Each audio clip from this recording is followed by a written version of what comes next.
할렐루야. 오늘도 함께 하신 주님을 찬양합니다. 오늘 같이 나눌 하나님의 말씀 예레미야서 42장 1절로 14절까지의 말씀을 통하여 이 땅을 떠나지 말라 라는 제목으로 같이 나누기를 원합니다. 자, 앞에서 지금까지 요하난이라는 자가 그 남은 많은 유다인들을 구주를 합니다. 그리고 예레미야에게 나와 하나님의 뜻에 순종하기로 맹세하는 내용이 오늘 본문의 내용인데요. 그러면서 하나님은 바벨론을 두려워하지 말고 유다 영토를 떠나지 말라고 답하여 주시는 내용인데요. 자, 그 내용 한 절 한 절씩 읽으며 같이 나누기를 원합니다. 자, 먼저 1절부터 6절까지의 말씀입니다. 이에 모든 군대의 지휘관과 가랴의 아들 요하난과 호사야의 아들 여사냐와 백성의 낮은 자로부터 높은 자까지 다 나와 선지자 예레미야에게 이르되 당신은 우리의 탄원을 듣고 이 남아있는 모든 자를 위하여 당신의 하나님 여호와께 기도해 주소서. 당신이 보는 바와 같이 우리는 많은 사람 중에서 남은 적은 무리이니 당신의 하나님 여호와께서 우리가 마땅히 갈 길과 할 일을 보이시기를 원하나이다. 선지자 예레미야가 그들에게 이르되 내가 너희 말을 들었은즉 너희 말대로 너희 하나님 여호와께 기도하고 무릇 여호와께서 너희에게 응답하시는 것을 숨김이 없이 너희에게 말하리라. 그들이 예레미야에게 이르되 우리가 당신의 하나님 여호와께서 당신을 보내사 우리에게 이르시는 모든 말씀대로 행하리이다. 여호와께서는 우리 가운데에 진실하고 성실한 증인이 되시옵소서. 우리가 당신을 우리 하나님 여호와께 보냄은 그의 목소리가 우리에게 좋든지 좋지 않든지를 막론하고 순종하려 함이라. 우리가 우리 하나님 여호와의 목소리를 순종하면 우리에게 복이 있으리이다 하니라. 아멘. 이렇게 요한안과 남은 유다 백성은 예레미야에게 하나님의 뜻을 물어달라고 요청합니다. 그리고 하나님이 뭐라고 말씀하시는지 우리는 순종하겠다고 맹세하기도 하지요. 하지만 베들레헴 근처인 이 게롯 기맘까지 내려와서야 기도를 요청한 데서 그들의 속내가 다름을 알 수 있습니다. 왜요? 그들이 원하는 것은 하나님의 지시가 아니라 애굽으로 가기로 결정한 데에 대한 하나님의 동의와 인정을 바라고 있는 것이었어요. 나를 고쳐 순종하려는 마음을 놓치면 기도와 묵상이 내 욕심을 채우고 내 생각을 강하기 위해 하나님을 이용하려는 행위로 전락할 수 있다는 것이에요. 무슨 얘기입니까? 내가 기도를 많이 하지만, 내가 하나님의 말씀을 묵상을 많이 하지만 그 기도와 묵상 가운데에 하나님의 명하신 대로 순종하겠나이다 라는 이 순종의 마음이 없이 기도하고 묵상한다면 마치 내 뜻이 하나님의 뜻인 것 마냥 착각하게 만든다는 것이에요. 기억하십시오. 우리는 기도와 말씀 묵상을 나를 피움을 통하여 시작하기를 원합니다. 그리고 말씀 순종에 대한 이 전제를 통하여서 기도와 말씀이 있기를 원합니다. 그래야 하나님의 뜻이 나의 삶 속에 나타나고 하나님의 크신 역사가 나의 삶 속에서 끊임없이 발현될 수 있게 될 줄 믿습니다. 이 4절에 보면은요, 선지자 예레미야는 하나님의 뜻을 숨김없이 전해주겠다고 말합니다.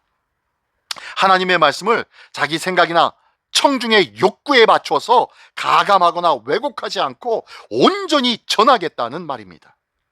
하나님의 말씀이 생명이고 구원이라고 믿는 사람이라면 마땅히 지녀야 한 바른 태도가 아니겠습니까? 왜 하나님의 말씀은 이런 뜻인지, 왜 저런 뜻인지, 왜 이것이 아닌지, 왜 저것이 아닌지 말씀을 듣고 판단하지는 않습니까? 우리는 말씀을 듣는 순간 내 생각과 내 판단을 내어 던져버리고 그 말씀 앞에 무릎을 꿇는 모습, 이것이 필요한 거예요. 이것이 빠져버린 말씀의 삶, 이것이 빠져버린 기도의 삶은 아무런 의미가 없다고 말씀하고 있는 거예요. 오늘도 오직 순전함으로 순종하며 겸손히 주님의 말씀과 기도 앞에 무릎을 꿇는 우리 모두가 되시기를 예수님의 이름으로 축원합니다. 자, 계속해서 7절부터 14절까지의 말씀입니다. 10일 후에 여호와의 말씀이 예레미야에게 임하니 그가 가랴의 아들 요하난과 그와 함께 있는 모든 군지관과 백성의 낮은 자로부터 높은 자까지 다 부르고 그들에게 이르되 너희가 나를 보내어 너희의 간구를 이스라엘의 하나님 여호와께 드리게 하지 아니하였느냐. 그가 이렇게 이르니라. 너희가 이 땅에 눌러 앉아 산다면 내가 너희를 세우고 헐지 아니하며 너희를 심고 뽑지 아니하리니 이는 내가 너희에게 내린 재난에 대하여 뜻을 돌이킴이라. 여호와의 말씀이니라. 너희는 너희가 두려워하는 바벨론의 왕을 겁내지 말라. 내가 너희와 함께 있어 너희를 구원하며 너희 손에서 너희를 건지리니 두려워하지 말라. 내가 너희를 불쌍히 여기리니 그도 너희를 불쌍히 여겨 너희를 너희 본향으로 돌려보내리라 하셨느니라. 그러나 만일 너희가 너희 하나님 여호와의 말씀을 복종하지 아니하고 말하기를 우리는 이 땅에 살지 아니하리라 하며 또 너희가 말하기를 아니라 우리는 전쟁도 보이지 아니하며 낫발소리도 들리지 아니하며 양식의 궁핍도 당하지 아니하는 애굽 땅으로 들어가 살리라 하면 잘못되리라. 아멘. 네, 하나님의 약속의 말씀, 어미로우신 경고의 말씀입니다. 요한안과 함께한 많은 백성에게 애굽으로 내려가지 말고 유다에 머물라고 하십니다. 그들을 유다 땅에 두고 돌보고 구원할 것이라고 말씀하신 거예요. 그러므로 바벨론의 보복을 두려워하지 말라고 당부하시는 거예요. 이미 유다의 심판을 행하신 하나님은 이제 유다의 남은 백성에게 긍휼을 베풀어 그들을 다시 심고 세우려 하시기 때문이라는 거예요. 기억하십시오. 두려워 떨지 마십시오. 하나님은 다시 세우시고자 하신다는 거예요. 자, 그렇다면 요한안과 그 일행이 해야 할 일은 무엇입니까? 바로 염려와 불안을 버리고 유다의 땅에 머물며 하나님의 긍휼과 하나님의 회복의 약속을 받아들이는 것, 이것뿐이라는 거예요. 심판의 경고 앞에서 안일한 태도를 취하는 것도 불신이겠지만 회복의 약속 앞에서 불안에 떠는 것도 불신이라는 거예요. 하나님은 오늘도 우리에게 말씀하고 계십니다.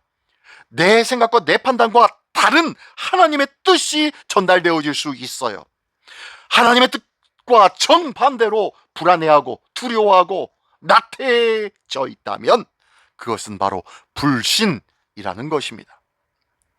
또 계속 볼까요? 13절 14절의 말씀해 보니까요, 요한안을 따르는 무리 속에 그 안에 도사리는 그 불신앙의 불씨를 다 보고 계신 분이 누구예요? 하나님이십니다. 그들은 비현실적으로 보이는 하나님의 약속을 믿기보다는 전쟁도 없고 기근도 없고 평화롭게 살 수 있는 애굽을 택하고 그곳에서 살고 싶어하고 있는 거예요. 기가 막히죠? 그러나 바벨론의 보복은 근거 없는 걱정이었고 애굽에서 누릴 것으로 기대하는 평화와 번영도 근거 없는 만상이었다는 거예요. 오직 하나님의 말씀만이 우리를 헛된 상상이 빚어낸 이 부질없는 염려에서 건져서 실상을 보게 해 주실 것입니다. 또한 현실의 뿌리 날인 이 단단한 믿음으로 다시 살게 도와주실 것입니다.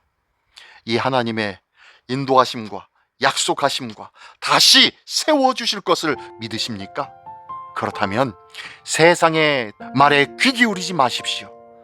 이제 다시는 내 생각으로 하나님의 뜻을 앞서지 마십시오. 하나님 앞에 기도하셨습니까? 하나님 앞에 묻고 생각하고 결단하고 계십니까? 하나님의 말씀은 반드시 우리에게 하늘의 평강으로 채워 주실 것입니다.